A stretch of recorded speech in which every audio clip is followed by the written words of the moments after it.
Ok, buenas tardes, estimados estudiantes. Esta es la clase del día jueves 25 de junio 2020. Y esta es la clase de ejercicios del curso Álgebra y Geometría Analítica para licenciatura en Astronomía. Ok, creo que ahí se ve casi toda la pizarra. Perfecto.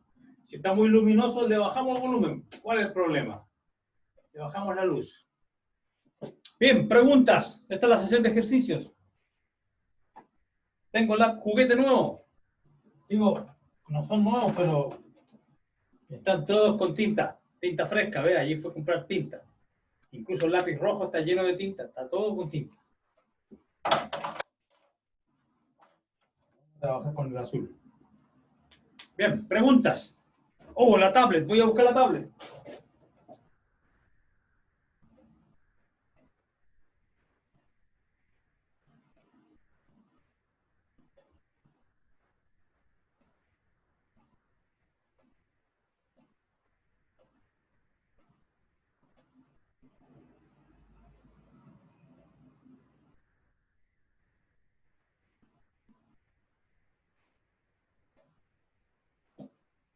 Bien, probablemente nosotros vamos a trabajar con ejercicios del capítulo 3, creo yo, ¿no?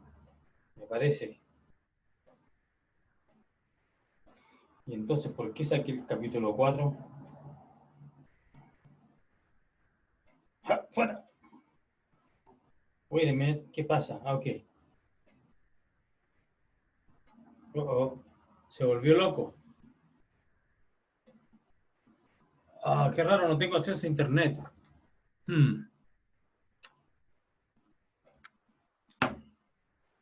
Ok. Ok, capítulo 3 entonces, de ahí. Capítulo 3. Bien, tengo el capítulo 3 aquí a la mano. ¿Hay preguntas o no? Yo tengo una pregunta. Ya, ¿cuál? ¿Qué página del libro? La página del libro, la 82.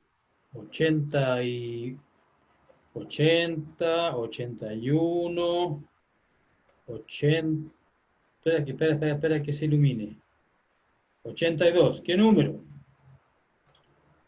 Bueno, pues es el ejercicio, ese ejercicio 8, que está entre Página, el 81 y el 82. el Es que, número 8. sí, sí, sí. Es que es cuando verificamos si es inyectiva, Ya, tenemos que ver para ciertos casos, ¿cierto? dos casos. ¿A Sí, pues. qué Empezamos a probar. a la definición de la función? Sí, pues. ¿A eso te refieres? Eh, Tranquilo, bueno. ok, ok. Página 82, ejercicio. No, esa no es la 82, la 81.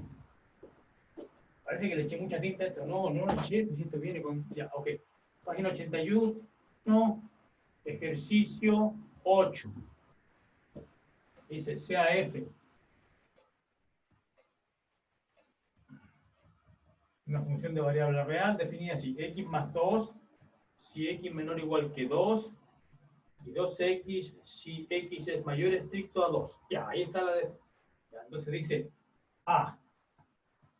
Pruebe que F es inyectiva y epiyectiva. ¿Ok? Y después vamos a hacer la parte B y C, pero focalicémonos en. Dejemos primero entrar a Nicolás, ¿ya? Entonces, focalicémonos en esta parte del ejercicio. ¿Ese es el que te da problemas? ¿Cómo? Esta es la que te da problemas, no la parte A. Es que, sí, no, es que en verdad es una duda puntual, ¿Cuál pero es yo el creo que problema? cuando la desarrolle, eh, tal vez le pregunto mejor A al ver, momento que quiera desarrollarlo. ya, entonces voy a probar que es inyectiva y epiyectiva. ¿Ok? Probemos esto, demostración. Entonces, primero voy a enfocarme en la inyectividad. Inyectividad. ¿Ok? Entonces, ¿qué significa la inyectividad. Entonces, podemos hacerlo de esta manera, que es la manera usual. Suponer que f de x vale lo mismo que f de x'. Entonces, por demostrar que x es igual a x'. Esta es la definición. Es una manera posible de definir la inyectividad. Esto es lo que se llama P implica Q, donde la proposición P es esta. Supongamos que f de x es f de x', eso es mi P, entonces debo demostrar que x es x', por demostrar Q. Así que esto es P y esta proposición que está aquí es Q. Entonces hay que probar que P implica Q. La proposición P es que los valores f de x igual a f de x' y hay que demostrar que x igual a x'. Ese es P implica Q. También se puede, lógicamente equivalente, de una manera lógicamente equivalente, también puedo demostrar el contrarrecíproco. ¿Se acuerdan del contrarrecíproco? También podemos intentar, probar que no Q implica no P, porque esto es lógicamente equivalente con P implica Q, por el contrarrecíproco en lógica. ¿Se acuerdan del teorema 4.8, 4.9? ¿Cuál era? No me acuerdo, pero era uno de esos, ¿no? Era de los últimos. ¿El 4 del 4 número cuánto? Punto 13. 4.13, claro. Bien, gracias. ¿Qué significa no Q implica no P? Es decir, ustedes debieran saber que hay dos maneras de hacerlo, ¿ya? Es decir, no Q. Si x es distinto de x', entonces no P. F de x es distinto de f de x'. También podemos intentar demostrar eso. Ambas son válidas. Yo voy a usar este método. Digamos, este es el método, pongámosle un número, 2, y este es el método 1. ¿Ya? Usar método 1. Esto a la elección del ejecutante, ¿ya? Usar método 1. Yo voy a usar método 1 porque me gusta el método 1. Ya, se acabó. Es una cuestión de gusto. Ok, so what is this doing here? Espera un rato. El celular molesta, ya. Usar el método 1. Entonces voy a suponer que f de x, es decir, suponer f de x igual a f de x', ¿ya? Entonces ya sé dónde quiero llegar. Quiero demostrar que el x es lo mismo que el x'. Y el x es lo mismo que x'. Ok, pero aquí hay que entrar a picar, como dijo el gaffiter, ¿ya? O sea, no hay que, tengo que hacer un hoyo aquí y cobrar más caro, ¿ya? Entonces, vamos a entrar a picar. ¿En qué significa eso? Que, bueno, hay casos por considerar, pues caso 1. Porque la función no está definida mediante una única fórmula, está definida por pedazos. Entonces eso me complica la situación porque depende de dónde estén el x y el x', porque si el x es menor o igual que 2, y por otra parte, si el x es menor o igual que 2, tengo que usar esta parte de la definición de f, la parte de arriba, ¿de acuerdo? Y si x' menor que 2, entonces aquí tengo que usar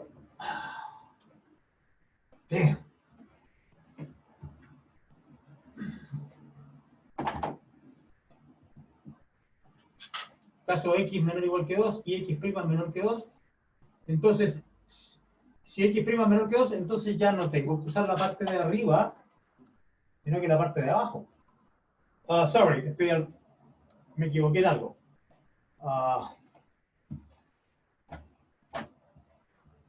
Quise decir mayor estricto. Tengo dos casos, menor igual y mayor estricto. Ya, ok. Entonces, si el x' es mayor estricto que 2, ya no me corresponde usar la parte de arriba de la definición, tengo que usar la parte de abajo. ¿Ya? Y obsérvese. Entonces, observe lo siguiente. Si es que es cierto este enunciado A, y yo confío en el libro, o sea, yo confío que realmente la función es inyectiva. y es epiyectiva, y hay que probarlo nomás, ¿ya?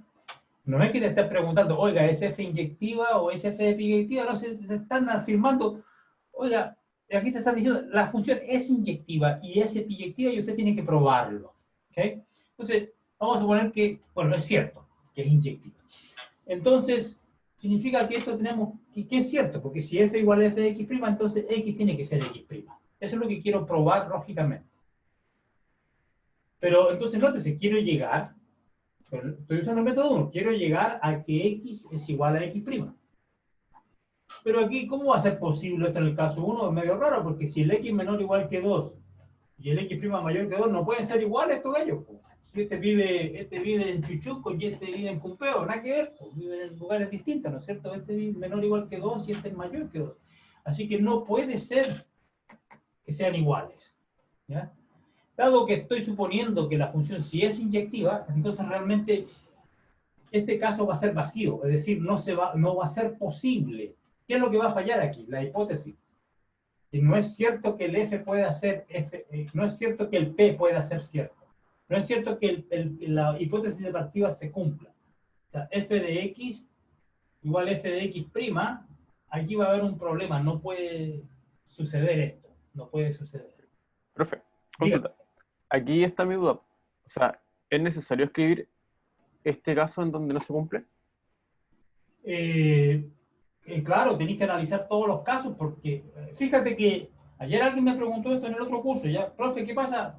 Bueno, van a ver aquí, ¿cuántos casos van a haber? 4, ¿no? Porque caso 1 cuando este es menor o igual que 2 y este es mayor que 2 y después al revés y después cuando los dos son menor o iguales que 2 y después cuando los dos son mayores que 2, ¿ya? Sí. Entonces van a haber 4 casos, ¿no es cierto? Sí. 4 casos.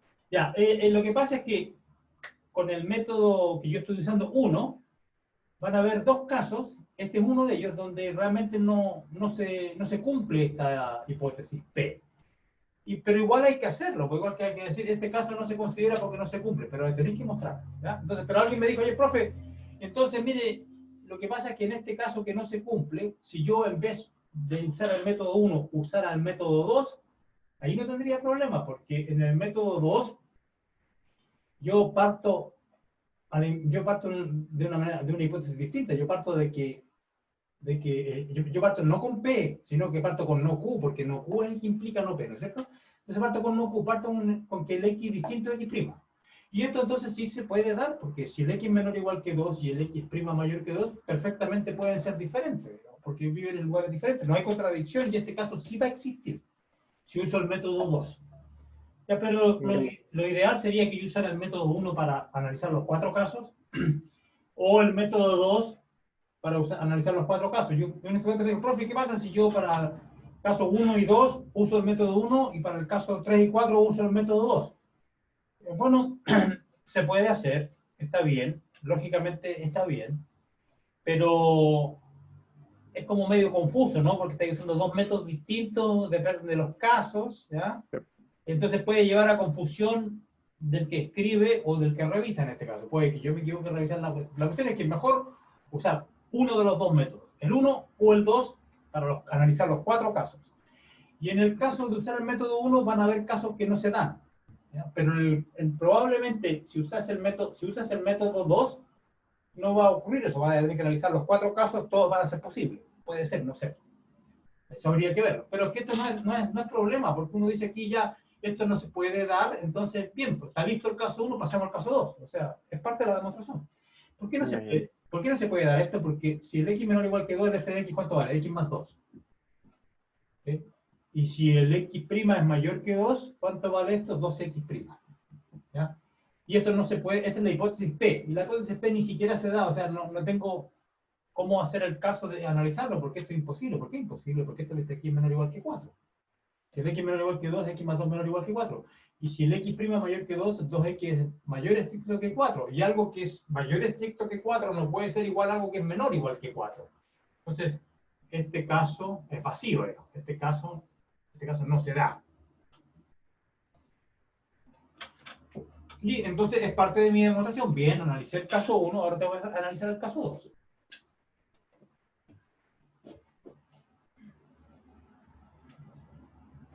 Entonces, este es un buen ejercicio para practicar lo que aprendimos de lógica, ¿verdad? Las cosas mínimas que aprendimos de lógica. Pero, profe, este ejercicio está con solución. Sí, era ese Ese problema uno lo está puntual. resuelto. Sí. Sí, sí, sí. Que era ese tema puntual lo que quería. Tu duda era la parte lógica, cómo demostrar esto. Claro, o sea, si era necesario anotar aún los casos que no se podía. Sí, todos los casos. ¿Ah? Porque Vale. si tú haces eso en una prueba, me estás demostrando que entiendes lo que está pasando. Y mi objetivo en las pruebas es darme cuenta que el estudiante entiende lo que está haciendo. ¿Ya? De hecho, voy a hacer un comentario, no sé si se aplica a este curso, porque un estudiante en la prueba se dio cuenta de que mi ejercicio número 4 no estaba bien planteado. O sea, no está malo. Mi ejercicio número 4 no es erróneo en la prueba. ¿Ya? La mayoría lo hizo como yo pretendía que lo hicieran, los que lo hicieron bien y tienen puntaje correcto. Pero él dijo, este estudiante dijo,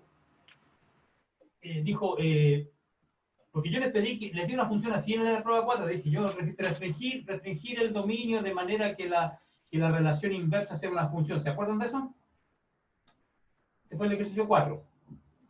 Y este estudiante dijo, la respuesta que dio, dijo, no es necesario restringir nada porque la inversa de esto es esto y esto sí es función. Me dejó sin habla, le di puntaje completo, 15 puntos. Está bueno, está bien lo que él dice. Y se ganó un puntaje completo. ¿Ya? O sea, mi ejercicio no estaba bien planteado en ese sentido de que había una respuesta rápida y obvia. Y ese estudiante la encontró, por lo tanto me demostró que entiende lo que está pasando, tiene un 7. Se acabó. Solamente indica que el profe no eligió bien el problema nomás, pero bueno, podría haber elegido algo más sofisticado, ¿no? Ya, bien. Más preguntas.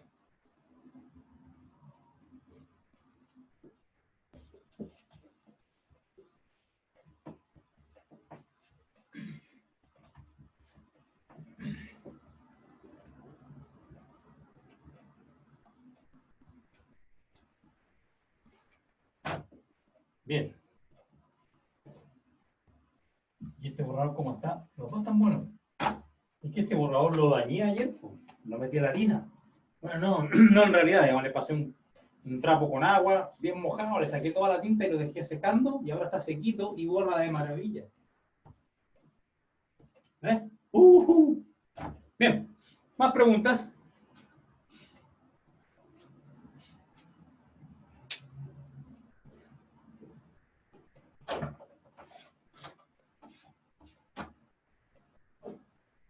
Mientras ustedes piensan, yo voy a buscar algo para limpiarme las narices, ¿no?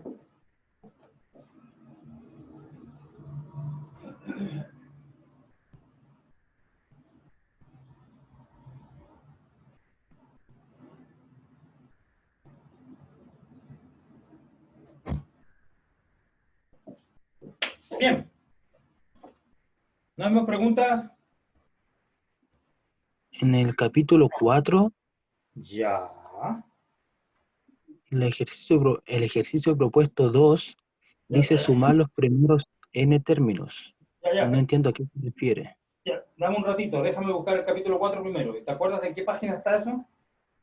Sí, en la página 104, al final de la página 104. Ya la vamos a encontrar, dame un poquito de tiempo. 99.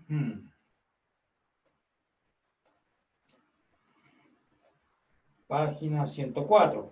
Al final, ejercicios propuestos. Dice, página 104, ejercicio propuesto.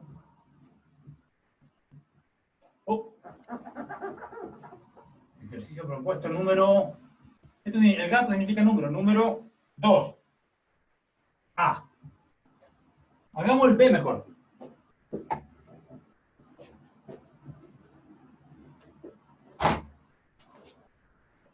2B. Profe, Dígame. creo que se enfocó porque no se ve muy bien. O sea, se ve desenfocado.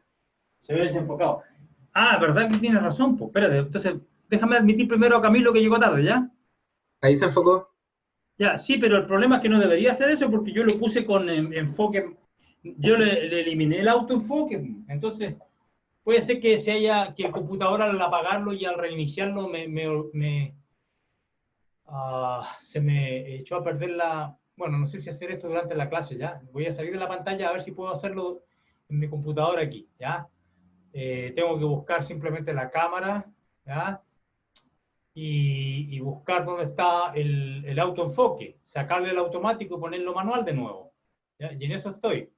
Ups, dice cerrar otras aplicaciones. Parece que otra aplicación está usando la cámara. Oh, lo siento, no puedo hacerlo ahora porque la cámara está en uso, ¿ya? Pero profe, se ve re bien ahora. Ahora se ve re bien, sí, pero es que no quiero que me vuelva a pasar durante la clase. ¿Ya? Bueno, voy a preocuparme de que cada vez que inicie una clase la próxima semana, voy a asegurarme de que el autoenfoque esté inhabilitado, que sea enfoque manual, ¿ya? Porque eso es lo que hace que cuando el enfoque es manual no me enfoca a mí, sino que enfoca a la pizarra fijamente, digamos. A ver, veamos si es que... No, yo creo que no tiene el autoenfoque, pues. Simplemente la internet se cayó por un segundo, eso es todo. Ya. Ok, hagamos el 2B. 2B, porque ¿cómo se ve si tiene autoenfoque? Cuando yo me muevo rápido, la cámara se adapta al movimiento y trata de enfocar las manos, ¿cachai? Pero como no lo hace, es porque se puso borroso porque la señal se puso débil. Eso es todo. Ok, volvamos a las matemáticas. Sumar los primeros n. Dice, el joven no entiende qué significa sumar los primeros n términos. Ah, entonces lo que te están diciendo, bueno, ¿cuál es el ejercicio? 1 por 5 más 2 por 6 más 3 por 7 más 10, eso. Entonces, sumar los primeros n términos. Sumar los primeros n términos. Dice, pero el estudiante no entiende porque dice que aquí hay 3 nomás, 1, 2, 3, ¿cómo significa n? Ah, lo que te está pidiendo, no lo está diciendo bien el enunciado. Lo que primero que te están pidiendo es que me diga cuál es el término general de esta suma. Es decir, es una suma, la que está aquí, de un acierto a sub i. No sé cuánto vale la sub i. Y el i va de 1 hasta 3, porque 1, 2, 3 no me aparecen. Y lo que te están pidiendo es que adivines o deduzcas cuál es el término general, y una vez que hagas eso, entonces después sumes hasta un n arbitrario. Eso significa sumar los primeros n puntos. Entonces aquí, bueno, hay dos dificultades. La primera dificultad es saber cuál es el término general, cuál es el a sub i que corresponde con estos números, cuando el i vale 1, 2 y 3. ¿Ya? Entonces, bueno, mira, está claro que el a sub i se conforma de dos factores. 1, 2, 1, 2. Hay dos factores. El primero va variando normalmente, bueno, linealmente, ¿cómo diríamos? O sea, como los números naturales. 1, mira, fíjate, 1, 2, 3, y el próximo va a ser 4. Pero 4 por cuánto. Ah, entonces uno tiene que ver cómo van variando los segundos factores. Aquí es 1 y el 5, ya. Y aquí cuando es 2, este es 6. Y cuando es 3, parece que hay que sumarle 4 nomás para el primero. Entonces aquí debería ser 8. Y después, ¿no es cierto? Eso, lo ven, ¿no es cierto? Ese es el truco. Son dos factores. Entonces sería como, ¿Ahora sí entienden? sí, quedaría como n por n más 4, ¿no? Yes, pero no se pone n, se pone i. Ah, bueno, sí, eso. Pero que yo lo entiendo como n. Claro, el índice que está variando es i y termina en n. I por i más 4. Eso. Bueno, ¿y sabes cómo hacer esto, no? Profesor, Estudiante.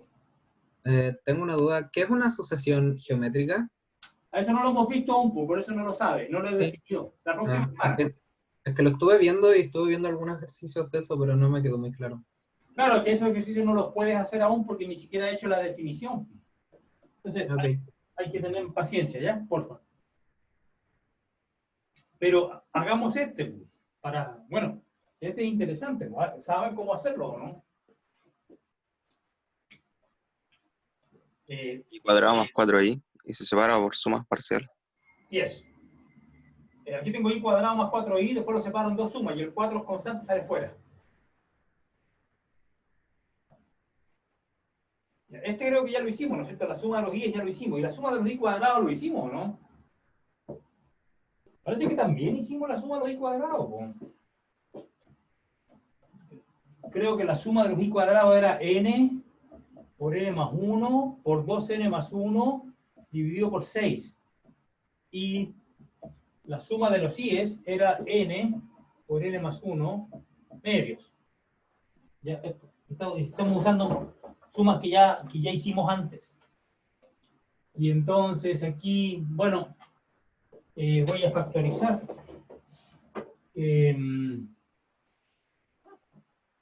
Quizás no me conviene aquí cancelar un 2 porque lo voy a necesitar, porque aquí también tengo un 2 en el denominador. Entonces, mira, esto es mejor escribirlo así. N más 1 medios.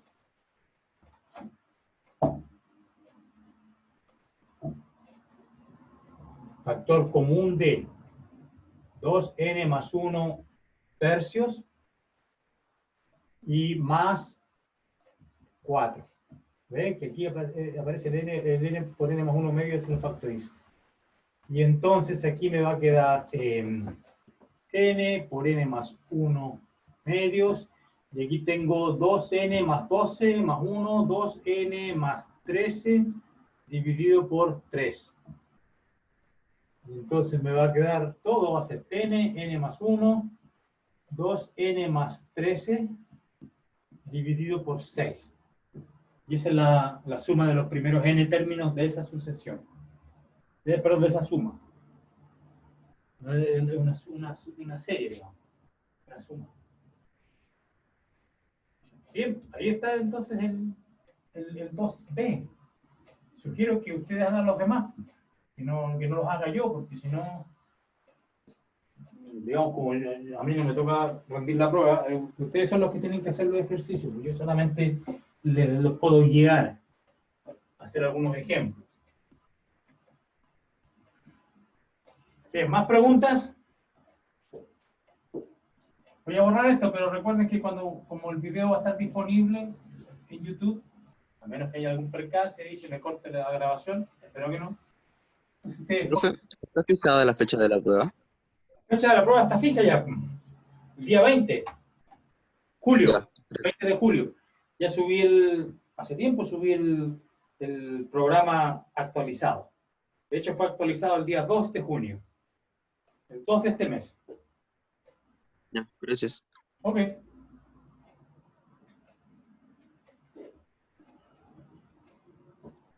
Profe, tengo otra duda. Bien. En la página 72 del libro. Ya vamos a buscarla. Tengo que cambiarme de capítulo, ¿ya? Este es el capítulo 4 que estaba viendo. Entonces necesito el capítulo 3. Probablemente. Ahí está la página. ¿Qué página dijiste? ¿La 70 y cuánto? 72. Es una demostración. Ya vamos a encontrarla. Ya. Ya me falta poco, pero en realidad esto es lento, es a leña mi tablet, ¿ya? Esta tablet tiene hace como 5 años la compré. Pero me ha servido mucho, la 72.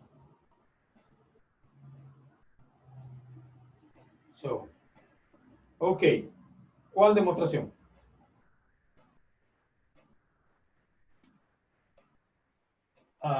Es la proposición 3. Proposición 3. Proposición 3, página 72. Y dice si f de A en B es función. Función, ya hay varias partes. ¿Cuál en particular? La 1 puede ser. O sea, ¿cómo demostrar eso? 3.1. F es inyectiva. Sí y solo sí. F inverso compuesto con F igual la identidad. Porque aquí dice demostración es un ejercicio para el lector. Hagamos esta, para ver F inyectiva, sí, solamente sí, eso sí. Eso da desigualdad. Recuerden que la F es función, pero la F inverso es la relación inversa, ¿ya? Porque no sabemos que tenga inversa la función. De hecho, no partimos de eso porque la F podría ser no inyectiva, es decir, podría suceder que esta composición no fuera de identidad. Pero lo que hay que demostrar es que si la composición es de estas dos, es la identidad, entonces la función es inyectiva y viceversa. Entonces, ¿cómo uno demuestra esto? Entonces uno lo hace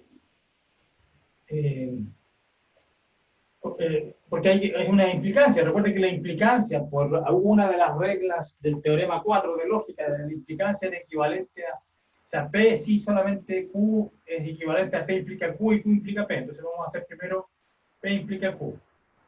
Es decir, vamos a suponer P, que es la hipótesis que es P inyectiva, F es inyectiva. Suponer F inyectiva. Suponer F inyectiva. ¿Okay? Suponer F inyectiva, y lo que quiero demostrar, por demostrar la composición de estas dos relaciones. A propósito, para todo X en A, quiero demostrar, entonces por demostrar que esto da la identidad de A en X es X, tengo que demostrar que eso es cierto. A propósito, definimos en el libro, se define la composición de relaciones. Yo no recuerdo que hayamos hecho eso. Lo hicimos la composición de funciones, ¿no? ¿Qué significaba la composición de relaciones? Oye, ¿no será que esto lo escribieron al lote nomás en el libro y no pensaron en lo que estoy pensando yo? A ver. No. Dice aquí, justo antes del enunciado de la proposición, dice, si F inverso es solo una relación, entonces F inverso compuesto con F es una relación de A en A, y F compuesto con F inverso una de B en B, pero que no han definido cómo compongo las relaciones. ¿Qué significa componer? ¿Qué significa componer dos relaciones? Porque esta función es un tipo particular de relación, y esta es una relación más general, porque podría no ser función. Y la pregunta es cómo se componen dos relaciones, y eso parece que en el libro no lo hizo en general. No está en ninguna parte que yo... ¿Dónde está la composición de relaciones?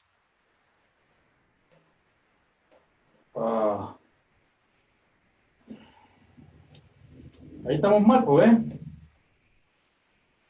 Eso no lo hicieron. ¿Cómo definen la composición de relaciones? Bueno, tratemos de arreglar la carga en el camino. Aquí yo no recuerdo que hayan hecho eso. Por lo menos yo no lo pasé en clase.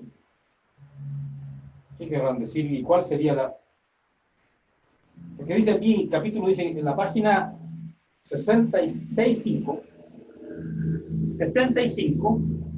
hablan de la composición de funciones. Y antes de eso no hay nada más. No hay operaciones entre funciones, pero en ninguna parte dice cómo componer relaciones. Entonces, hagamos eso, tratemos de hacer eso. ¿Cuál sería la definición natural? A ver, ¿cuál sería la relación natural? Sea R una relación de A en B. ¿Qué significa eso? Que R es un subconjunto de A cruz B. Eso. Sea R una relación de A en B y sea S una relación de B en C. Yo quiero componerla, porque quiero primero ir de A en B y después de B en C. ¿Y qué significa eso? Que S es un subconjunto de B cruz C.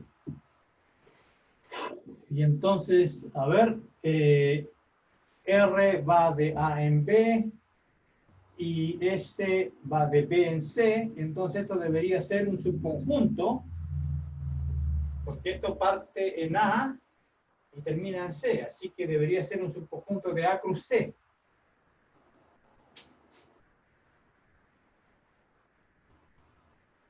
¿Y cómo se define eso?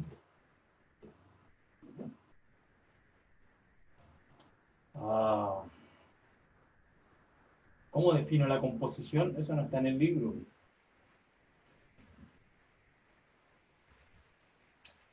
¿Qué sería lo natural? A ver. Déjame ver, estoy pensando, ya tengo un poco de tiempo, estoy pensando, porque esto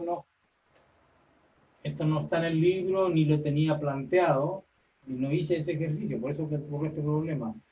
Entonces, ya pensemos entonces que los elementos de R son A, B, y el B lo imaginamos como si fuera la imagen de A. Y ahora tengo los elementos aquí en S, son de la forma B, C, y yo pienso que tengo que imaginar que el C es como la imagen de B bajo algo, y entre comillas una función fantasma.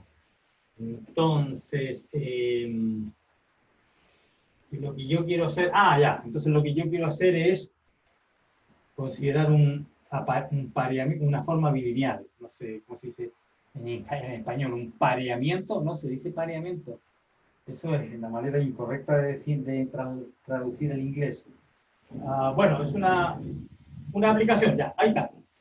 A cruz B, cruz B, cruz C. ¿Ya? Yo puedo definir una aplicación de conjuntos. Ok, entonces, ¿cómo podría hacerlo? Entonces tengo que decir dónde va a parar el punto A, B. Aquí, los elementos aquí son pares ordenados. ¿Y yo quiero ir a parar dónde? Quiero ir a parar a cruz C. ¿Sí? Entonces, aquí, A cruz C. Entonces, ¿cómo lo haría? Yo tengo un... Ajá. Ya, entonces aquí tengo A, B, y aquí tengo... Bueno, no le voy a llamar B para evitar problemas, ya. Dámosle B', C. A arbitrario en A, B chico arbitrario en B, B' arbitrario en B, C arbitrario en C grande. ¿Y esto dónde iría a parar? Entonces, para componer, es que lo que pasa es que, recuerden que para componer funciones, todo esto que está aquí es muy interesante, es importante y deberíamos cranearlo bien. Ya no estamos perdiendo el tiempo, estamos ganando. Entonces aquí dice, recuerden ustedes que para definir la composición de dos funciones, para definir la composición de dos funciones, yo necesito, para hacer G compuesto con F, yo necesito que el recorrido, o la imagen de F, esté contenido en el dominio de G.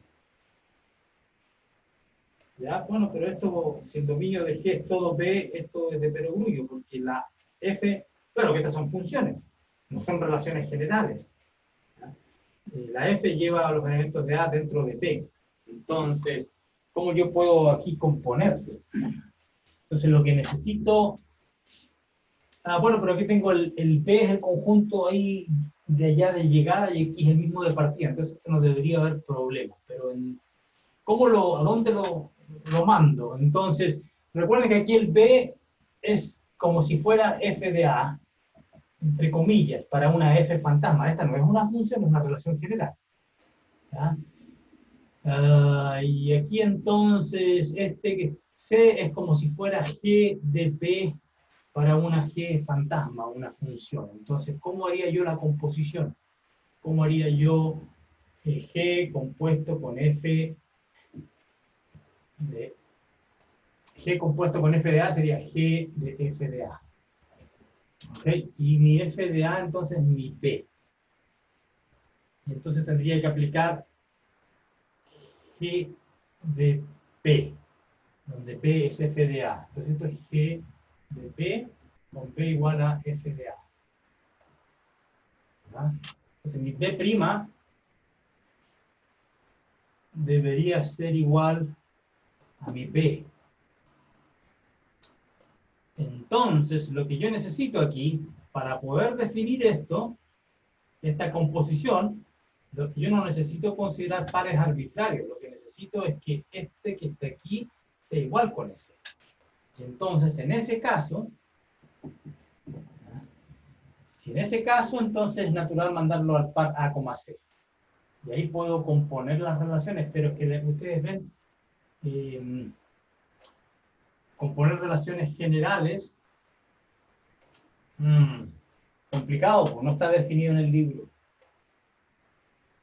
Entonces, yo no sé si este enunciado es válido, está bien hecho, o lógicamente o está bien escrito, porque ¿cómo defino entonces esto que está aquí? Bueno, veamos si podemos hacerlo usando las definiciones. O sea, por diagrama se puede ver, pero demostrarlo algebraicamente, ahí como que... Pero claro, ahí está el problema por esto de que no definimos cómo se componen las relaciones generales. Aquí existe una manera de escribir este conjunto, ¿ya? Aquí están todos los pares ordenados, tal que la segunda componente del par acá es igual a la primera, y eso se puede hacer, hay una manera general de hacerlo, se llama el producto, no cartesiano, sino que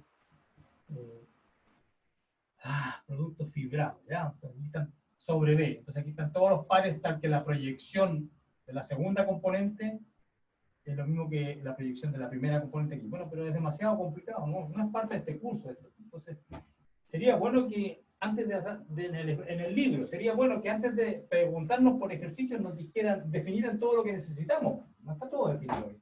No está bien hecho eso. Bueno, pero veamos qué significa si podemos hacerlo así a mano. Bueno, veamos la definición de la relación inversa. ¿Se acuerdan de la relación inversa de la definición? Eso sí, la f inverso sí está definido, aunque no sea función. ¿No? Y eso está definido un par de páginas más atrás, seguramente. ¿Dónde está definida? Funciones. Ya. No, tenemos que ir mucho más atrás, donde definimos la relación inversa.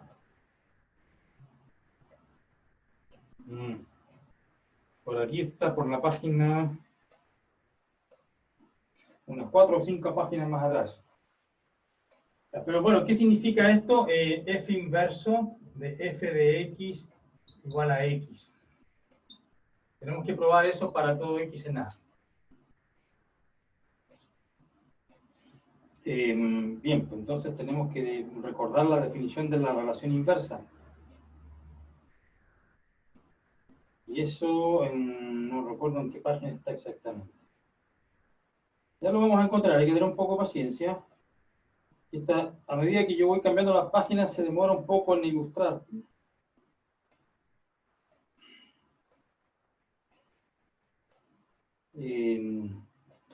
Ok.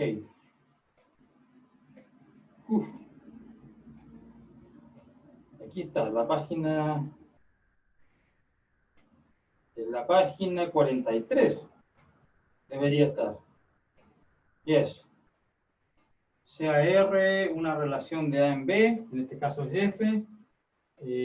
Dice la relación inversa denotada por R a la menos 1 del siguiente subconjunto. Entonces, F inverso son todos los X, Y en B cruz A, tales que Y, X pertenece a F.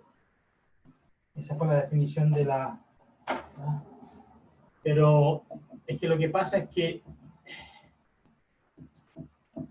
X, Y...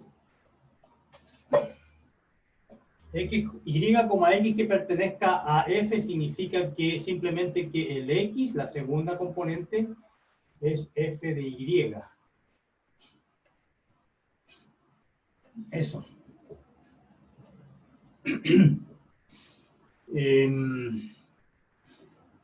Porque la F, porque hay algo, oh yes, aquí están cambiando, aquí el Y está en A.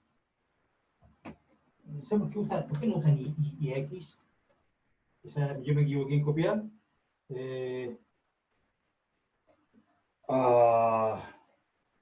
Sí, yo estoy bien. Claro, lo que pasa es que aquí el X está en B y el Y está en A. ¿Ya? Y entonces tomar F de Y tiene sentido porque la F está definida sobre A.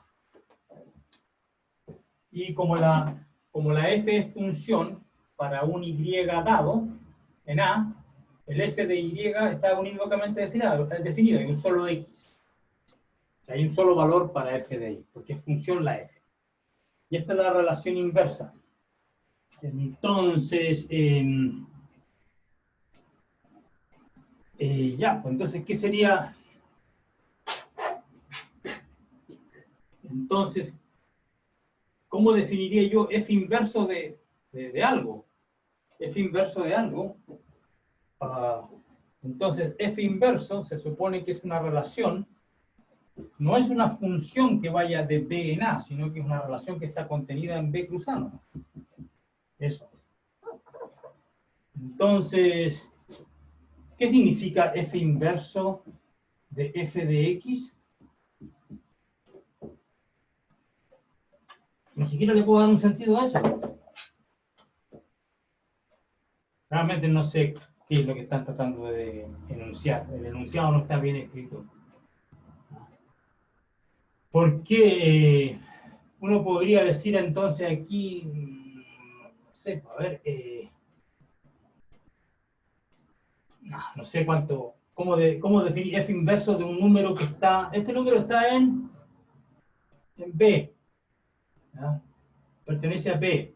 Entonces, si yo todo lo que sé es que el f inverso no es una función, es un subconjunto de B cruz A, entonces f inverso de f de x, es que parece que habíamos definido, de hecho, en general, si yo tenía una relación R contenida en A cruz B y tomaba un subconjunto que estuviera contenido en A, entonces yo podía definir R de S perfectamente. ¿Ya? Esta definición la hicimos también, porque esta era simplemente la imagen de los elementos de S bajo R. Entonces estos eran todos los... En la página anterior, página 41 o 40. A ver. Yes, en la misma página 43. Dice sea R una relación de A en B y S un subconjunto de A. Se define el conjunto R de S por todos los B en B, tales que A, B pertenece a R para algún A en S. Eso está definido. Entonces, ya, entonces podríamos interpretar esto, f inverso de f de x, como un ejemplo de esto, donde el conjunto S realmente consiste de un solo elemento, a saber, el f de x, y la relación R es la f inverso, que realmente no es un subconjunto de A cruz B, sino de B cruz A. Y el f de x efectivamente es un elemento, porque era necesario que el S estuviera contenido en A, en la primera componente. Y el f de x efectivamente está contenido en B, en la primera componente, así que esto tiene sentido. Entonces son todos los, bueno, no se dice B en B, porque aquí el B no es B, sino que es A, son todos los A en A, tales que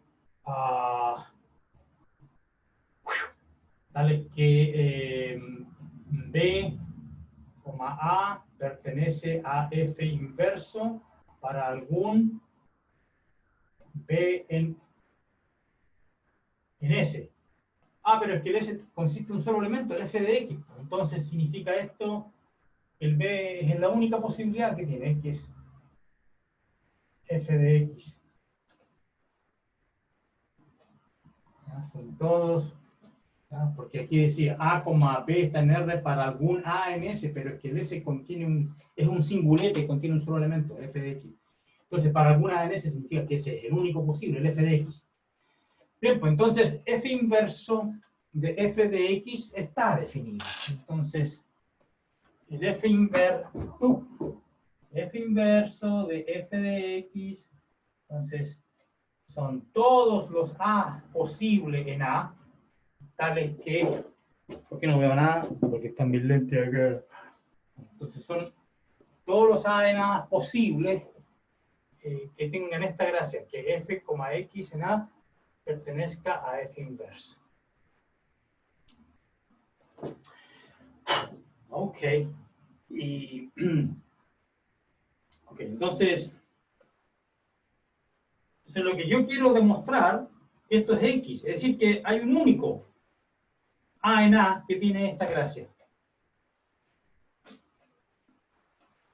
Existe el X,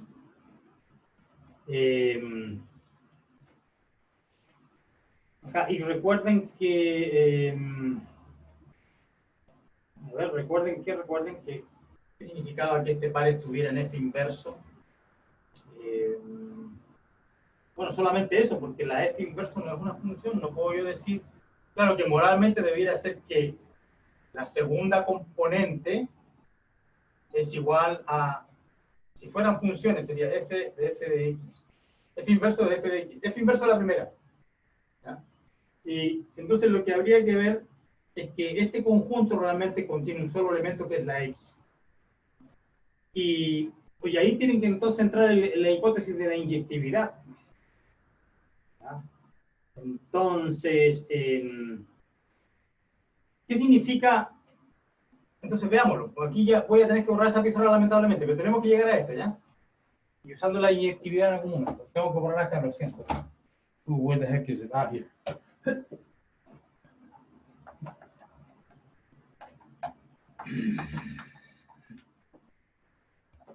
Entonces, bueno, ¿qué significa f de x, a pertenece a f inverso?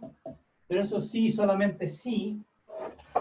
Por definición de la inversa es que cuando yo permuto, pertenece que a, f de x pertenece a f. ¿Ya? Porque esa es la relación entre la inversa y la original, porque cuando uno cambia de lugar las componentes, tengo esa relación. Ok, y ahora, mientras que esto no tenía sentido porque la f inversa no es función, ¿ya? Porque está abajo, pero por lo menos me da una indicación de dónde quiero llegar. Ahora esto sí tiene sentido. ¿Qué significa que a, f de x esté en f? Significa que f de x, que la componente y, entre comillas, es f de la variable en el dominio, f de a. Eso. Así que esto es equivalente a decir eso, porque a f es función. Pero que como la f es inyectiva, esto es equivalente a decir que x igual a. Pues f es inyectiva. Ahí está la demostración de la inyectiva. O sea, ahí usamos que era inyectiva. Entonces, ¿qué concluimos? Que todo este conjunto que en principio tenía muchos posibles a chicos, realmente tiene uno solo, que es x. Así que este es el conjunto x, ¿no? Bueno, y eso es equivalente a decir eso. Esa es la demostración de la primera parte. Después hay que demostrar que al revés, ¿no es cierto? Que si esto ocurre, entonces la F inyectiva, y ese va a ser ejercicio para ustedes. Pero ya hice el ejercicio con mucho cuidado, usando todas las definiciones, incluso las que no nos vieron, y las construí acá. Entonces ustedes, cuando estén haciendo el ejercicio, completando la demostración en el sentido inverso, ustedes tocan este video, a ver qué es lo que yo hice, y tratan de imitarme, ¿ves? Así se estudia. Excelente. ¿Más preguntas?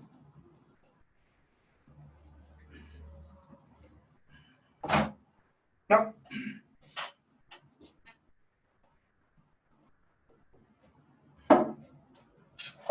Bueno, mira, antes de que se me pase, recuerden que yo tuve problemas para definir la composición, que a lo mejor no siempre estaba definida, ¿ya?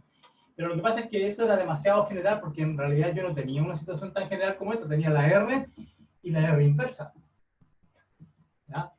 Entonces, mientras componer R con S puede ser imposible, componer estas dos siempre es posible. Y de hecho, eso está metido en alguna parte de mi solución. Bueno, de hecho, claro, siempre es posible. Y cuando uno compone una con otra, y la función es inyectiva, te da la composición igual a la identidad. No siempre te va a dar la identidad, pues si la F no es inyectiva, entonces aquí no vas a poder concluir que el X igual a A.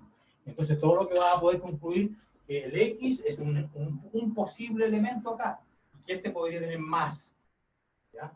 Y claro, que podría tener más si la función no es inyectiva y te manda un montón de puntos al mismo lugar, ¿ya?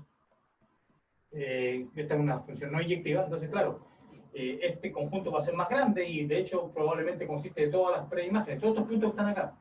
Como en el caso de inyectividad hay uno solo, que es la X, ¿no? Ya, bueno, esa era la última observación. ¿Más preguntas?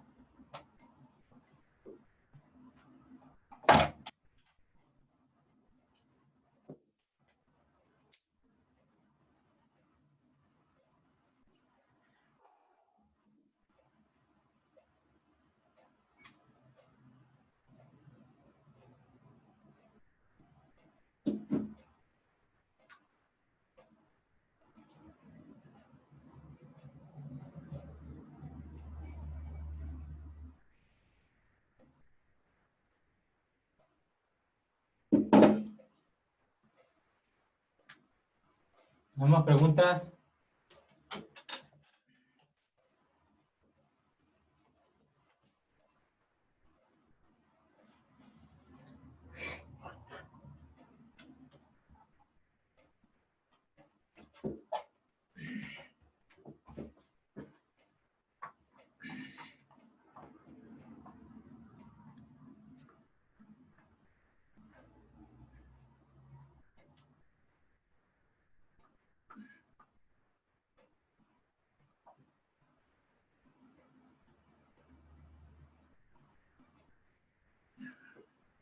Bien, por lo menos tenemos pizarra limpia para la próxima pregunta.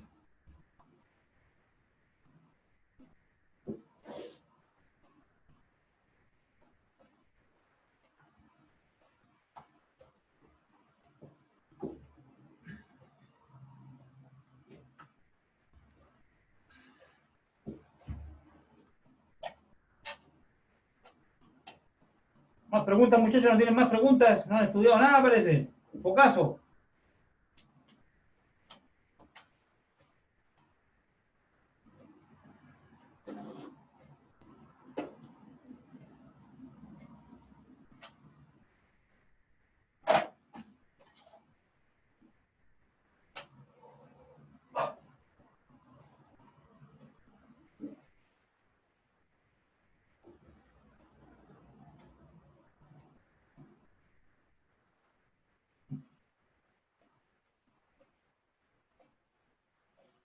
En el ejercicio propuesto 3 de la página 105, el capítulo 4, es solamente como sacar el resultado, ¿cierto? No es como algo voy. muy Ya voy. extra, ¿cierto?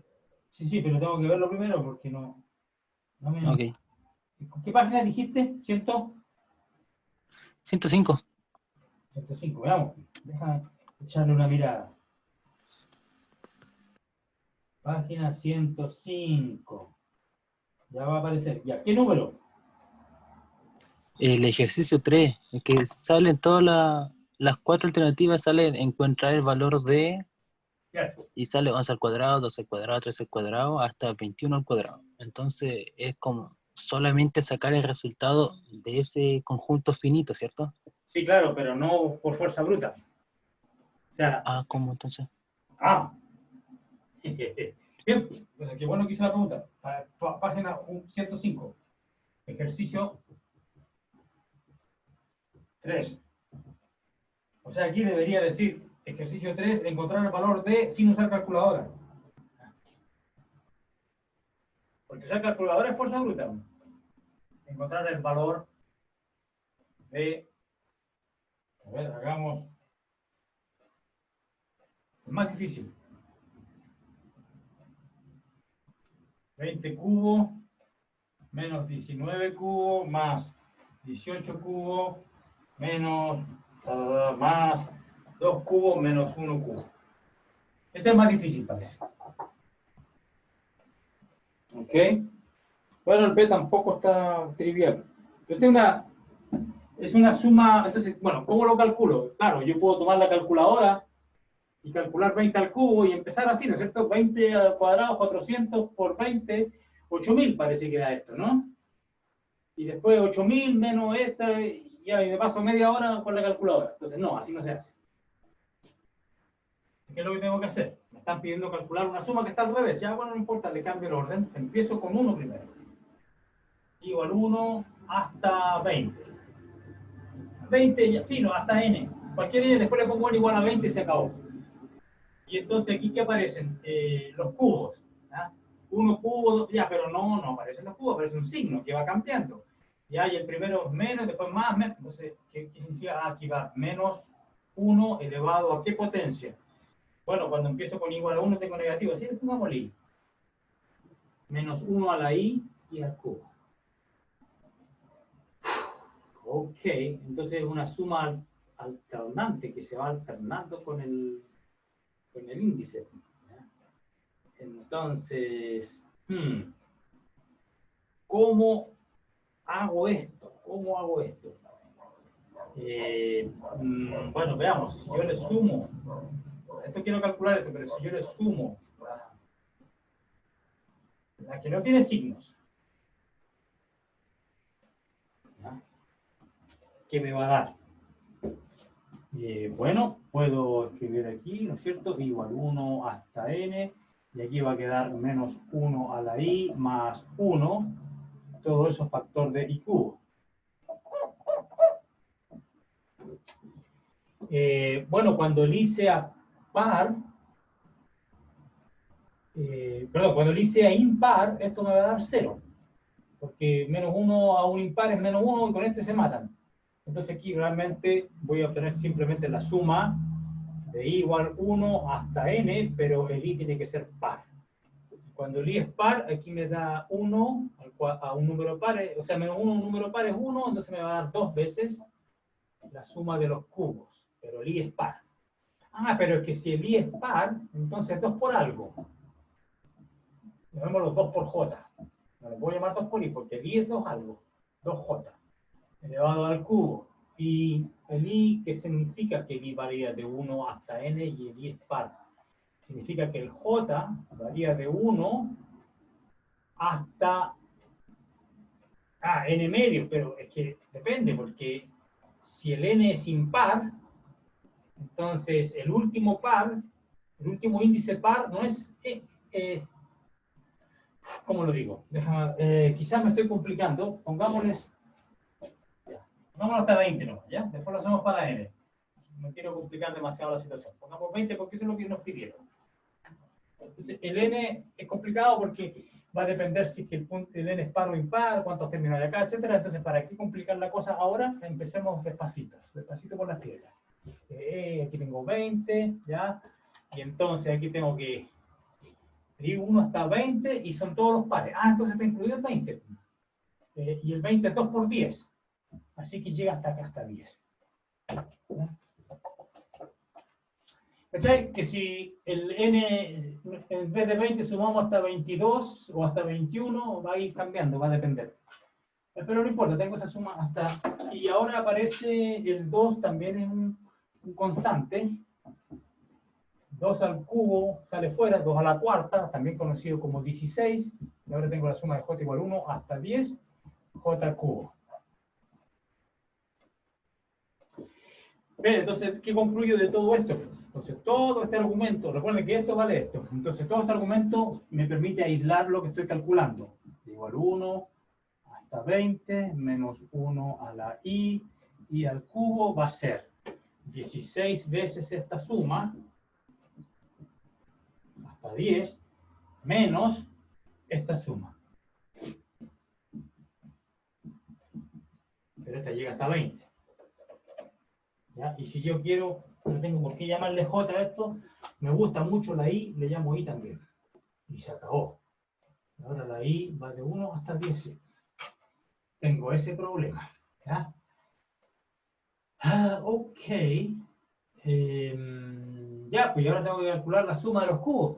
Y la suma de los cubos no sé. Ah, sí, creo que es un ejercicio del libro. El ejercicio propuesto número 1, parece. 1. Sí. La suma de los cubos de 1 hasta n era n por n más 1 medios al cuadrado. Entonces voy a suponer que ustedes hicieron este. ¿Ya? Si no, tienen que hacerlo aparte para después usarlo acá. Entonces, ¿qué me va a dar? Ya, en resumidas cuentas, ¿qué voy a obtener? Aquí tengo la suma de los cubos hasta... Eso me parece una... Cualquier cosa menos una n. Es una n. Entonces aquí tengo que... La suma de los cubos, pero hasta 10. Entonces me va a quedar 16 veces esta cantidad, pero con n igual a 10. 10 por 11 partido por 2 al cuadrado. Menos la suma, misma suma, pero hasta 20. Entonces aquí va a quedar 20 por 21 partido por 2 al cuadrado. Entonces aquí, ¿qué va a quedar? Va a quedar 16 veces, y aquí tengo 10 partidos, 55 por 11, 55 al cuadrado, menos, y aquí tengo 10 por 21, 210 al cuadrado. ¿Ok? Y entonces, 210, parece que es 55 por algo, ¿no? 55 por 4, no, 55 por 4 es 220, pues ¿sabes? Bueno, ¿qué puedo factorizar aquí? Para simplificar mi cálculo, recuerden que yo estoy trabajando sin calculadora. El 210 es lo mismo que 5 por 26, ¿o no? 5 por 26. Es 44.100. No, güey, 10, pero no calculadora, no haga trampa, no haga trampa. Entonces, yo quiero, no tengo Algo calculadora, mental. no tengo calculadora, ¿ves? Entonces, ¿qué tengo que hacer? Calcular, factorizar un 5 aquí, ¿existe? Porque esto es, el 100 es 5 por 25 y el 10 es 5 por 2, así que esto debería ser 5 por 27. Eso no es 5 por 2, 10. No, pues no tiene cara de ser, pues. A ver, 5, no, pues me falta, me quedo corto. Entonces, 200 voy a tener que dividirlo en alguna parte, porque no puedo calcular mental, pues ya se me han muerto tantas neuronas con todas las cervezas que he tomado, entonces tengo que calcularlo así a mano. ¿Será divisible por 5? 5 por 4, 20. Yes, por ahí sí. Sorry, 42. 5 por 4, 20, 5 por 2, 10. Ahí sí. Entonces tengo 5 por 42. Y aquí tengo 5 por 11. Así queda 5 cuadrado, 16, 11 cuadrado menos 42 cuadrado. Yes. Y ahora eso se me hace más simple. A ver, y el 42 es 2 por 21, ¿no? Entonces tengo que calcular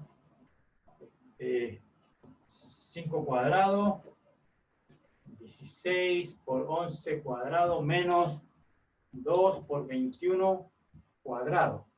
Entonces aquí tengo un 4 y aquí también tengo un 4. Entonces me queda 4 por 5 cuadrado. Aquí tengo 4 por 11 cuadrado menos 21 cuadrado. Ya. Y entonces, y aquí tengo entonces 4 por 5 cuadrado. Y aquí tengo 4 por 10 más 1 cuadrado menos 20 más 1 cuadrado. Entonces aquí tengo 4 por 5 cuadrado. Y aquí tengo 4 por 100 más 20 más 1 menos 400 menos 40 menos 1. Entonces aquí voy a tener 400, mata, 80, menos 40, 40, 4, menos 1, 3. 43. Y ese debe ser primo. Y ahí está. Tengo 4 por 5 cuadrado por 43. ¿Será? Déjame revisar. 480 más 4. 400 más 80 más 4 menos 400 menos 40 menos 1. 43, yes, correcto, 43. 43. Y ese parece ser primo, el 43. Tiene cara de ser primo. Sí, pues el 41 es primo, 43 también. A ver, y si no fuera primo el 43, debería ser divisible por la raíz de 43. 4 por 10, 40. 2 raíz de 10, no, ¿cuánto es la raíz de 43? A ver, 7 por 7, 49, 6, algo. 6, algo, así que si el 43 no es primo, es divisible por 2, o 3, o 5. Por 3 no es, porque la suma de los dígitos es 7. Por 2, obviamente que no es, y por 5 tampoco, porque no termina en 5. Así que ese es primo. Y aquí son entonces tengo, pero no importa, 4 por 5, 4 por 25, 100. Ese es mi resultado, 4.300, ¿está bien o no?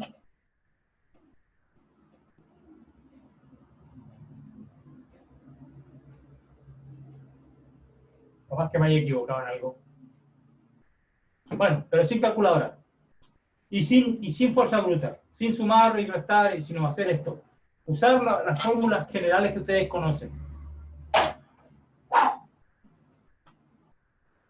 Y el placer, les queda a ustedes el placer de hacer la parte A, B y C de ese ejercicio. Yo hice el D, este. A ustedes les quedan 3 partes para disfrutar.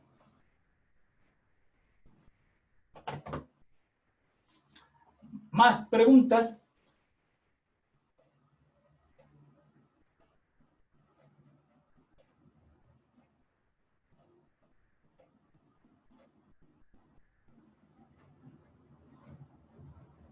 Ah, sí, profe, le dio resultado 4300, que lo saqué a mano. ¿Está bien eso?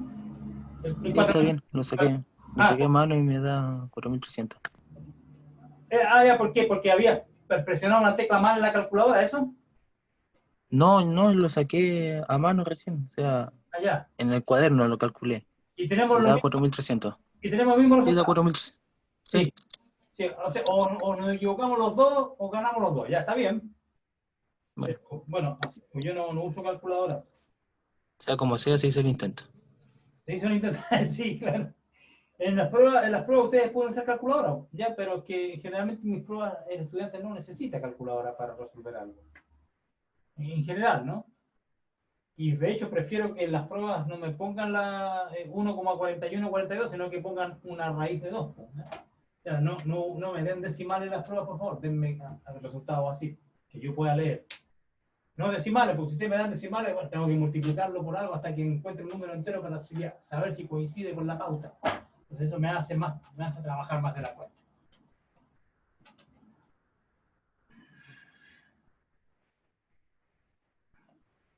Ok, ¿más preguntas? ¿Más preguntas? Hay que lavar la pizarra con escobillón.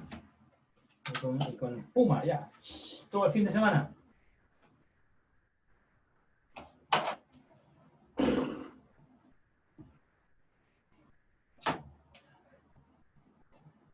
Bien, si no hay más preguntas,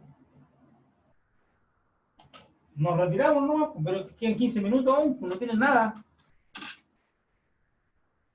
La 4A, ¿de dónde? Vicente, dice Vicente. Parece que Vicente no tiene acceso al audio. La 4A de ahí mismo, de la misma página, ¿ya? 4A de la misma página.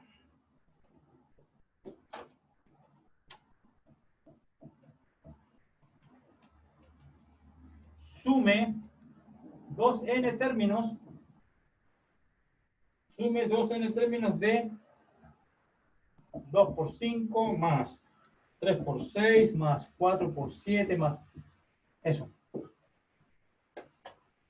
Entonces lo que tenemos que hacer acá es adivinar el término general.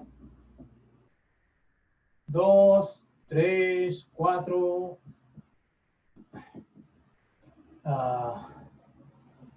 Y vamos a llegar hasta m, ¿ya? No sé cuál es el m todavía, porque recuerden que dice sume 2n términos, tengo que darme cuenta que haya 2n exactamente. Pero primero adivinemos el término general, vale parte de 2, y después aquí, evidentemente sí más 3, ¿no es cierto? 2 más 3, 3 más 3, 4 más 3, etc. Así que esa es la suma, y necesito 2n términos. ¿Cuántos términos hay en esta suma? Tiene que haber 2n. Pero ¿cuántos hay? Era la resta. ¿No es cierto que era la resta de la diferencia más 1? Así es que significa eso que el m tiene que ser 2n más 1. Porque ahí queda m menos 1, pasa el 1 sumando. Entonces lo que tengo que hacer aquí es la suma hasta 2n más 1.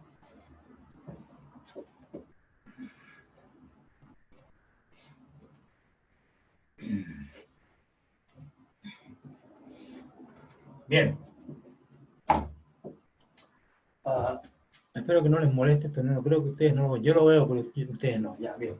Entonces tengo que hacer la suma de i igual 2 hasta 2n más 1 de i por i más 3. Pero es que esta es la suma de los cuadrados de 2 hasta 2n más 1 más 3 veces la suma de los i's de i igual 2 hasta 2n más 1.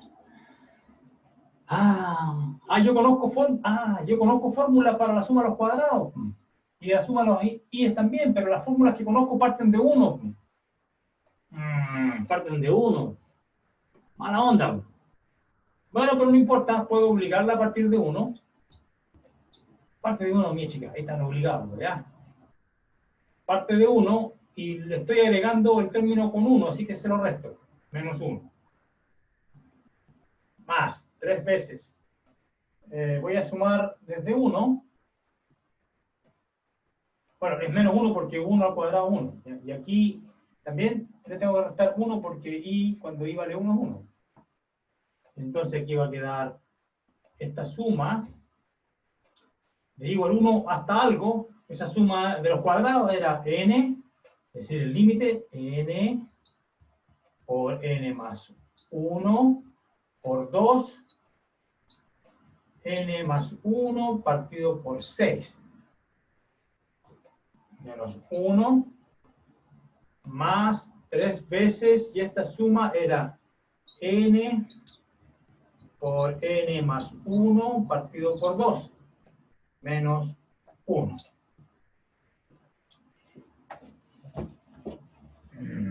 Bien. Voy a ver qué será. Aquí está. El borrador estrella, el mejor de todos los borradores. Es feo y flaco y plano, pero sirve, ¿eh? Hace mejor navega. Bueno, digamos que menos mal. Menos mal, menos mal. No tan mal como el otro. Ok. Okidoki, se lo tengo. Bueno, ahí obviamente que hay una simplificación porque acá hay un 2 que se mata con S. Se me queda 2n más 1, n más 1, 4n más 3, todo dividido por 3, más el menos 1 lo voy a poner al final, ¿ya? Y no manda el cúnico, aquí también hay una simplificación. Entonces va a quedar ahí. 3 veces 2n más 1. Ahora ya no es cociente, porque ahora el 2 ahí murió. Aquí el 2 mata. 2n más 1. Y ya tengo n más 1. Y este 2 desapareció. Y ahora el 3 hay que tomarlo en cuenta. Menos 3, menos 1, menos 4. Y podré simplificar algo. Probablemente puedo simplificar. A ver. Mira, tengo un factor común. Entonces aquí tengo. Pero el menos 4 son n más 4. Tengo 2n más 1 por n más 1. Factor común de 4n más 3 tercios. Más 3 menos 4. Así que tengo 2n más. Lo escribamos más chico primero. N más 1. 2n más 1. 4n más 3 por 3, 9 más 3, 12. 4n más 12. 4n más 12. 4n más 3. Y este es más chico que ese, entonces n más 3. 2n más 1. Menos 4. 4 factor común. Excelente. Y me queda 4. N más 1. N más 3. 2n más 1. Menos 1. Ahí está. Y si yo quisiera, podría seguir simplificando. Multiplico esto y el constante término constante, o sea, aquí 1 por 3 por 1, 3 menos 1 va a quedar un 2 en la cola, pero a lo mejor después que hago eso no puedo factorizar de vuelta porque la suma al final queda más 2. Pero va a quedar un n cubo, va a empezar con un n cubo. Y mejor dejarlo así. ¿Ok? Y ahí están los dos n primeros términos de la suma que me pedía el joven. ¿Ves ese truco? Ese truco de obligar a la suma que parta de 1. Bueno, eso yo mencioné en la clase anterior, yo mencioné que a veces uno tenía que hacer esas cosas para que la suma partiera, para poder aplicar la fórmula que yo conozco. Que la fórmula que yo conozco parte con 1 siempre. No importa, me puedo adecuar. Partiendo con 1 y restando en el término que le estoy sumando. Si fuera a partir con 3, tendría que restar los primeros 2 términos. Voy a partir con 4, restar los primeros 3 términos, así.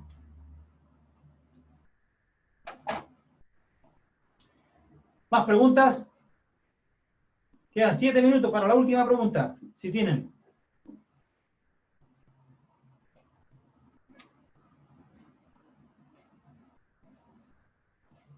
Yo ninguna, profe, me aclaré las dos que tenía. Ya, pero que quedó conforme con la clase, ¿se le aclararon las dudas? A mí sí. Bien, perfecto. Espero que todo el mundo diga lo mismo. Sí, me aclararon las dudas, profe. Bien, entonces si no hay más preguntas, por lo menos voy a parar la grabación. ¿Ya? Puede que tengan otras preguntas, pero no van a salir en el video. Ya es que no quiero que me corten el video cuando se acabe la hora. Ok, entonces no. Voy a suspender la grabación y seguimos la próxima semana grabando nueva materia.